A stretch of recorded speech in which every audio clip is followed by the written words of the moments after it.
হাতে মাত্র যদি 15 মিনিট সময় থাকে তাহলে রবিবারের রাতের রান্নাটা এইভাবেই করে নিতে পারেন। দেখতে যেমন হয়েছে খেতে কিন্তু তার থেকেও দ্বিগুণ ভালো হয়েছে। প্রথমেই ফ্রাইং প্যানে দিয়ে দিয়েছি পরিমাণ অনুযায়ী সাদা তেল। তেল গরম হয়ে গেছে, এখানে ছোট ছোট করে চিকেনগুলো কেটে নিয়েছি। এখানে বোনলেস চিকেনের পরিমাণই বেশি আছে।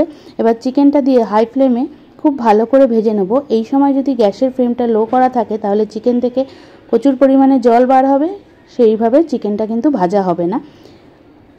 চিকেনটা আস্তে আস্তে কালারটা চেঞ্জ হতে শুরু করে দিয়েছে, আরও কিছুক্ষণ মতো ভেজে নিচ্ছি।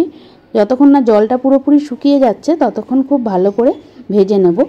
প্রায় 4 থেকে 5 মিনিট মতো ভেজে নিচ্ছি। এবার এর মধ্যে দিয়ে দিলাম সামান্য পরিমাণ কাশ্মীরি লঙ্কার গুঁড়ো, আর দিয়ে দেবো 1 চামচ গোলমরিচের গুঁড়ো। গোলমরিচের গুঁড়ো দেওয়ার পর দিয়ে দিচ্ছি 1 চামচ আদা বাটা, 1 চামচ রসুন বাটা। আপনারা চাইলে থেতো করা গোলমরিচও দিতে পারেন। এবার খুব ভালো করে মিশিয়ে নিচ্ছি চিকেনের সঙ্গে আদা বাটা রসুন বাটাটা যতক্ষণ না কাঁচা গন্ধ যাচ্ছে। এবার ঢাকনা দিয়ে ঢেকে 5 মিনিট মতো রান্না করছি। ততক্ষণ একটা মশলা তৈরি করে নেব। দিয়ে দিচ্ছি 2 চামচ টক দই। ওখানে 500 গ্রাম চিকেন আছে, সেই অনুযায়ী 2 চামচ টক দই দিলাম। আর দিয়ে দিয়েছি ভাঙা কাজু প্রায় 10 থেকে 15টা, আর স্বাদ অনুযায়ী কাঁচা লঙ্কা। জল ছাড়াই বেটে নিলাম, দইয়ের জলেই বাটা হবে। মশলাটা খুব ভালো করে বাটতে হবে যেন মশলার মধ্যে কোনো দানা না থাকে, মানে কাজু বাদামটা খুব ভালো করে বেটে নিতে হবে। তাই জন্য আমি কিছুক্ষণ গরম জলে কাজু বাদামটা ভিজিয়ে রেখেছিলাম। এবার ঢাকনাটা সরিয়ে রেখে বেটে রাখা কাজু, দই আর কাঁচা লঙ্কাটা দিয়ে খুব ভালোভাবে মিশিয়ে নিচ্ছি। এই সময় অনবরত খুন্তিটা নাড়াতে হবে, যেহেতু কাজু বাদাম দেওয়া লেগে যেতে পারে, তাই খুব ভালো করে মিশিয়ে নিলাম। আস্তে আস্তে মশলা থেকে তেল বার হতে শুরু করে দিয়েছে। এবার দিয়ে দেবো স্বাদ অনুযায়ী লবণ।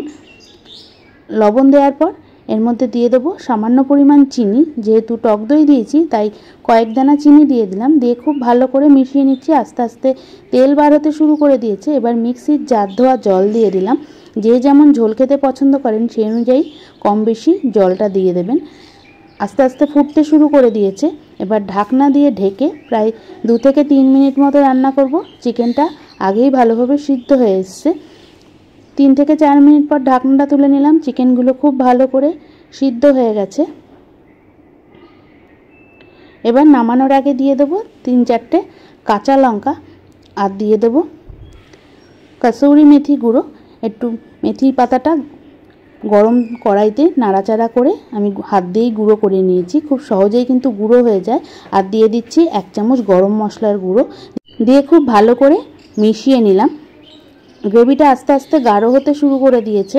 এবার আমি গ্যাস বন্ধ করে দিলাম। ঠান্ডা হলে আরও গাঢ় হয়ে যাবে, তাই একদম শুকিয়ে নেওয়ার প্রয়োজন পড়বে না। তাহলে তৈরি হয়ে গেল কাজু চিকেন রবিবারের রাতের ডিনারের জন্য। আশা করছি রেসিপিটা আপনাদের সকলেরই ভালো লাগলো।